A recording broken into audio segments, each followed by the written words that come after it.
எல்லாருக்கும் வணக்கம். பார்ட் 3ல உங்க விஜய் பாலமுருகன் பேசுறேன். என்னன்னா வந்து கம்பெனி வேற லெவலில் பண்றீங்கன்னு நினைப்பீங்க. ஓகே நண்பா, இன்னைக்கு வந்து மதிராஜ் பக்கத்துல நம்ம இருக்கும்.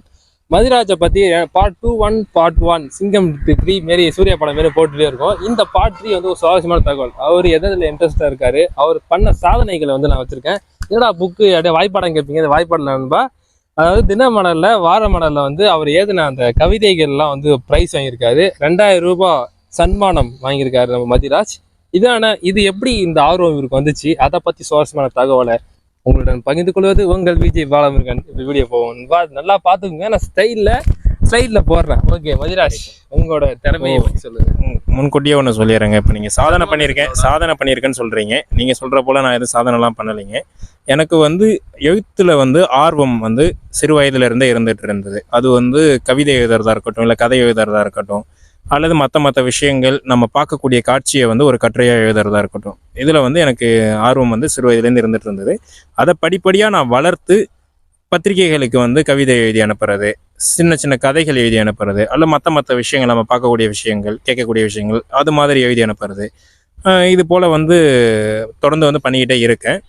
இதுவும் நான் 2018 வந்து முழு முயற்சியாக பண்ணிகிட்டு இருக்கேன், படிக்கிறதோடு சேர்த்து. அப்படி பண்ணும்போது தான் இந்த தினமலர் வாரமலரில் என்னோட கவிதை வந்து வெளியாகி இருக்கு. இது மட்டும் இல்லை, தங்கமங்கை, அப்புறம் வந்து கலைமகள், இது போன்ற பல தமிழ் பத்திரிகைகளில் என்னுடைய கவிதைகள் வந்து வெளிவந்துகிட்டு இருக்கு. எவ்வளவு சன்மானம் வாங்கியிருக்கீங்க? அமௌண்ட் மதிப்பு சன்மானம் வந்து அப்பப்போ என்னோட எழுத்துக்கு தகுந்தா போல, நான் எழுதுறதுக்கு தகுந்தா போல வந்து கிடைச்சிக்கிட்டு இருக்கு.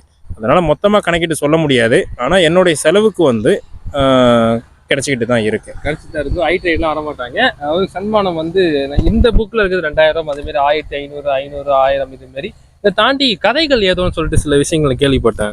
ஆமாங்க, சிறுகதை வந்து நான் எழுதி வச்சிருக்கேன். ஒரு 35 பக்கத்தில் ஒரு சிறுகதை எழுதி வச்சிருக்கேன். ஒரு பக்க கதை, ஒரு நிமிட கதை, இது போன்ற கதைகள் வந்து நான் பத்திரிகைகளுக்கு எழுதி அனுப்பிட்டு இருக்கேன். அமௌண்ட் வாங்கியிருக்கீங்களா? அதுக்கு வந்து இன்னும் நான் அமௌண்ட் வாங்கினது இல்லை.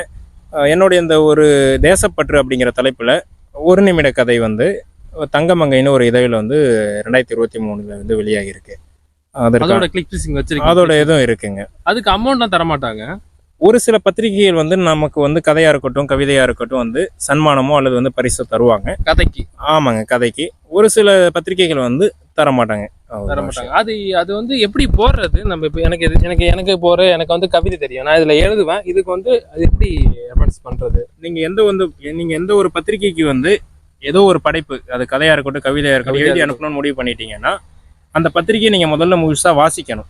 அதில் வந்து கவிதை நடை எப்படி இருக்குது, கதை நடை எப்படி இருக்குது, அல்லது மற்ற பகுதிகள் எப்படி இருக்குன்னு நீங்கள் வாசிக்க தான் அந்த நடை வந்து உங்களுடைய படைப்பு கதையாக இருக்கட்டும், கவிதையாக இருக்கட்டும், எழுதி அனுப்பணும் அப்படின்னு நீங்கள் முடிவு பண்ணிட்டீங்கன்னா அந்த பத்திரிகையை முதல்ல நீங்கள் வந்து வாசிக்கணும் நல்லா. அப்படி வாசிக்கும் போது அந்த பத்திரிகையில் வரக்கூடிய அந்த கதையாக இருக்கட்டும், கவிதையாக இருக்கட்டும், மற்ற பகுதிகளாக இருக்கட்டும், என்ன மாதிரியான நடையில் இருக்குங்கிறது உங்களுக்கு புரிய வரும். அதே போல் நடையில் வந்து நீங்கள் எழுதி அனுப்பலாம். அல்லது நீங்கள் எழுதின அந்த உங்களுடைய படைப்புகளில் அந்த பத்திரிகை நடையோட ஒத்து போகிற படைப்புகளை வந்து நீங்கள் அனுப்ப முடியும். இதுக்கான முகவரிகளும் அந்தந்த பத்திரிகையிலேயே வந்து கொடுத்துருப்பாங்க. ஆமாங்க. ஓகே.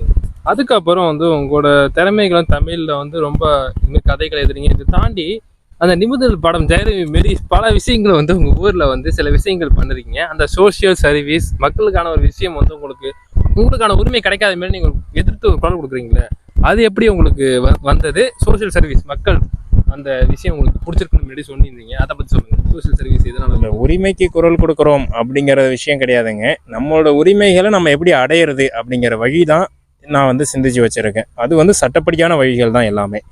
உதாரணத்துக்கு, எனக்கு ஒரு திட்டம் வந்து கிடைக்கல, அந்த திட்டத்தோட பலன் கிடைக்கல அப்படிங்கிற பட்சத்தில் அது சம்மந்தப்பட்ட அதிகாரிகளுக்கோ அலுவலர்களுக்கோ வந்து நேரில் சென்று மனு கொடுக்கறது, அல்லது பதிவஞ்சல் மூலமாக வந்து மனு அனுப்புறது. இதன் மூலயமா வந்து அந்த திட்டத்தை வந்து சட்டப்படி அதற்கான பலனை வந்து நம்ம அடைஞ்சிக்க முடியும். ஆமாம். சோசியல் சர்வீஸுங்கிற விஷயம் வந்து உங்களுக்கு எப்படி எதனால் இருந்துச்சு? இப்போ எனக்கு வந்து ஏதோ ஓரளவு இந்த மாதிரியான விவரங்கள் தெரியுது. இப்போ இது போல் வந்து யாரை அணுகிறது, தன்னுடைய பிரச்சனைகளுக்கு தீர்வு எங்கே கிடைக்கும், இப்படி வந்து சிலர் குழப்பமான மனநிலை இருக்கலாம், அல்லது வந்து தவிப்பில் இருக்கலாம்.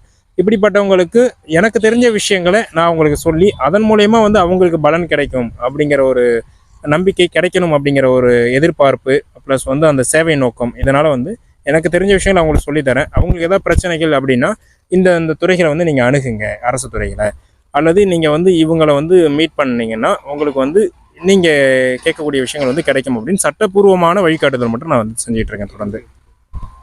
ரொம்ப நேரம் வந்து இன்னைக்கு வந்து மதிராஜ் கூட நாங்கள் ஏற்கனவே அந்த மீட் பண்ண வேண்டியது ரொம்ப தடுங்களை தாண்டி இன்னைக்கு இந்த வீடியோ எடுத்திருக்கோம். இது ஒரு பார்ட் 3 வரைக்கும் வரப்போகுது.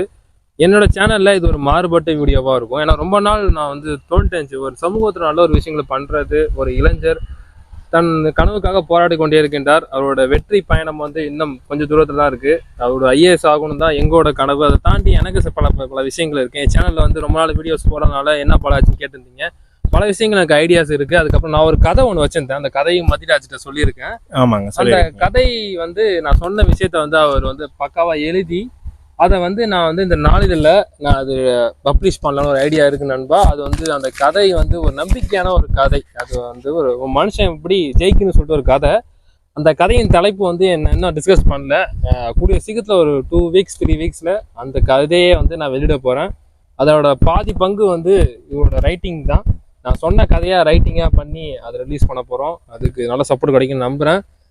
இதேமாரி நல்ல நல்ல வீடியோவை சந்திக்கிறேன். முக்கியமாக சேனலில் எல்லாம் போய்ட்டு சப்ஸ்கிரைப் பண்ணுங்கள். அப்புறமா உங்கள் குரூப் நேம் மட்டும் சொல்லிட்டீங்கன்னா நான் கீழே டிஸ்கிரிப்ஷனில் போடுறேன். என்னுடைய இணையதளம் வந்து madhirajatm.com www.madhirajatm.com. இது என்னுடைய இணையதளம். அரசு போட்டித் தேர்வுகளுக்கு பயன்படக்கூடியவங்களுக்கு இது ரொம்ப வந்து உதவிகரமாக இருக்குங்க.